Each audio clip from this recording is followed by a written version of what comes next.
75% आरक्षण बिहार में दिया गया है, यह तुरुप का पत्ता साबित होगा। चुटकी बजाते एक दिन में बिहार से बेरोजगारी और पलायन दूर हो जाएगी। कोई टीवी बांटता है, कोई फ्रिज बांटता है, कोई फ्री का रेवड़ी बांटता है। आप भिखमंगा बनाने को प्रदेश के लोगों को तैयार हैं। काम क्यों नहीं देते हैं? परमानेंट जीवन यापन की विधि क्यों नहीं सिखाते हैं? 25 में इन्हें सत्ता से बेदखल कर देगी। पिछले 16 अक्टूबर को होटल मौर्या से दल की घोषणा की गई, युवा समृद्धि दल की घोषणा की गई।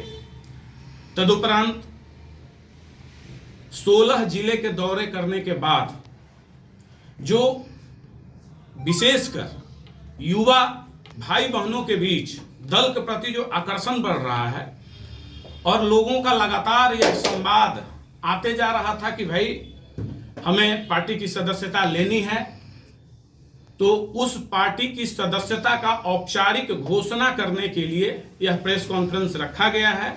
और आज मैं आपके माध्यम से समस्त देशवासियों सहित प्रदेशवासियों को, विशेषकर युवा भाई बहनों को यह बताना चाहता हूं कि युवा समृद्धि दल की सदस्यता प्रारंभ हो चुकी है और हम लोगों ने जो लक्ष्य रखा है, बिहार के प्रत्येक जिले से 50,000 युवा युवतियों को दल के सदस्य के रूप में जोड़ेंगे। यह लक्ष्य मगध, शाहाबाद, सारण के बाद चंपारण और मुजफ्फरपुर मध्य बिहार में 1 लाख प्रति सदस्य को, चूंकि इन जिलों में बहुत अत्यधिक मात्रा में अभी तक जो पार्टी को डेटा प्राप्त हो चुकी है फोन कॉल के माध्यम से, वह लगभग 4.5 लाख का डेटा प्राप्त हो चुका है। तो चूंकि औपचारिक सदस्यता रसीद उन्हें प्राप्त नहीं हुई है, तो आज विधिवत सदस्यता अभियान की घोषणा कर यह राज्यव्यापी सदस्यता अभियान है और इसकी घोषणा करके हम सारे लोगों को पार्टी का सदस्य बनाएंगे। और तो इन जिलों में, जिन जिलों का हमने नाम अभी लिया, उन जिलों में, उन प्रमंडलों में 1 लाख प्रति जिला और रेस्ट बाकी जिलों में अभी 50,000 प्रति जिला युवा युवतियों को जोड़ने का हमारा लक्ष्य है। क्योंकि हमारे दल का विजन रहा शुरुआती दौर से, प्रथम दिन ही हमने यहां स्पष्ट कर दिया था कि देश ही नहीं बल्कि बिहार की जो राजनीति है वह संक्रमण काल से गुजर रही है। बिल्कुल अस्थिर माहौल में बिहार की राजनीति चल रही है। सब के सब कोई सरकार बचाने में लगे हुए हैं, कोई सरकार गिराने में लगे हुए हैं, कोई चाह रहा है कुर्सी हमें मिल जाए, लेकिन कोई भी दल, एक भी दल वैसा नहीं है जो यह बात करे कि युवाओं की राजनीतिक हिस्सेदारी इस प्रदेश में कैसे बढ़ेगी। कोई भी दल यह बात करने को तैयार नहीं है। सब बेरोजगारी की बात करते हैं, शिक्षा की बात करते हैं, लेकिन कोई यह बताने को तैयार नहीं है कि आखिर यह बेरोजगारी दूर कैसे होगी। अभी आपने देखा होगा, चंद दिनों पहले बहुत ढोल बाजे के साथ आर्थिक सर्वे लाया गया, जातीय गणना लाया गया और यह कहा गया कि यह तुरुप का पत्ता साबित होगा। ऐसा लग रहा था जैसे बस चुटकी बजाते एक दिन में बिहार से बेरोजगारी और पलायन दूर हो जाएगी। मैं पूछना चाहता हूं, राज्य के मुखिया से पूछना चाहता हूं और उन तमाम राजनीतिक दलों के मुखिया से पूछना चाहता हूं कि 1950 में हमारा संविधान लागू हुआ, उस वक्त इस देश की आबादी 86-87 करोड़ थी और आज इस देश की आबादी 140 करोड़ है। उस वक्त भी अनुसूचित जाति, अनुसूचित जनजाति को यह आरक्षण, दलित समुदाय को आरक्षण दिया गया। फिर मंडल कमीशन का रिपोर्ट जो बीपी सिंह जी के द्वारा 1990 में लागू किया गया, पिछड़ा अति पिछड़ा समाज को भी आरक्षण दिया गया। तो अगर हमारा प्रश्न है कि अगर यह सरकारें आजादी से लेकर आज तक में इन 75 वर्षों में यह सिर्फ तय कर लेती कि 2% प्रति वर्ष हम गरीबी रेखा से लोगों को बाहर निकाल देंगे, तो शायद आज हिंदुस्तान के कोने कोने से गरीबी मिट जाती। क्या ऐसा हुआ?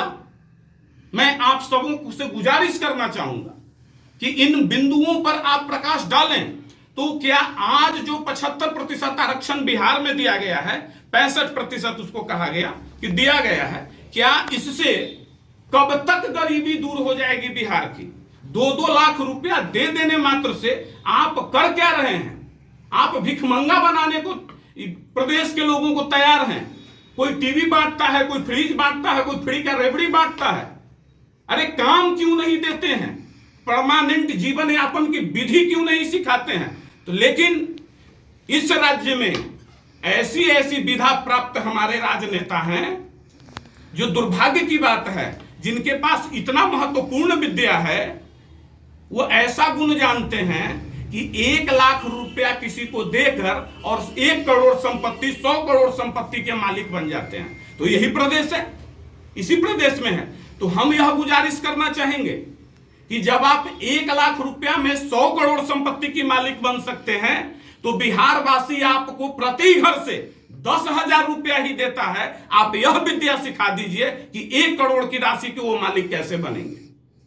आप यह विद्या सिखा दीजिए कि आप वेटनरी कॉलेज के आवास से चलकर 5 स्टार भवनों में कैसे रह रहे हैं। यह विद्या बिहार के उन गरीब गुरबों को सिखाइए जो कम से कम टूटी झोपड़ियों से निकलकर महल में कैसे आ सकें। महल छोड़िए, खपड़े के मकान में भी कैसे आ सकते हैं। तो हमारा दल का लक्ष्य बिल्कुल स्पष्ट है और मैं बिल्कुल चुनौती देता हूं कि 2025 में जो भी अपने आप को मठाधीश समझते हैं, उनको 243 सीट पर हमारी दल चुनाव लड़ेगी। और हम वैसे साथियों को लाएंगे जो बिल्कुल सामान्य साधारण परिवार के लड़के होंगे। हम वैसे भाई बहनों को जोड़ेंगे जिन्हें यह नहीं पता कि वो इस डर से राजनीति में नहीं आते हैं कि उनका बहुत बड़ा आर्थिक साम्राज्य नहीं है। तो हमारा भी कोई आर्थिक साम्राज्य नहीं है। यहां हमारे साथी जितने भी बैठे हैं, उनका कोई आर्थिक साम्राज्य नहीं है। आज सैकड़ों सदस्यों को सदस्यता ही नहीं, बल्कि यह संकल्प भी दिलवाएंगे कि बिहार के गांव-गांव तक जाइए, घर-घर तक जाइए और हम खुद इस सदस्यता अभियान के दरमियान, ये लगभग 3 महीने तक चलेगा, और उस सदस्यता अभियान के दरमियान बिहार के गांव-गांव, घर-घर तक जाएंगे और उन घरों में दीपक जलाने का प्रयास करेंगे। वहां के बेटे बेटियों को निकाल के और इनके सामने खड़े करने का मजबूत स्तंभ के जैसा प्रयास करेंगे, जो कल 25 में इन्हें सत्ता से बेदखल कर देगी। बहुत बहुत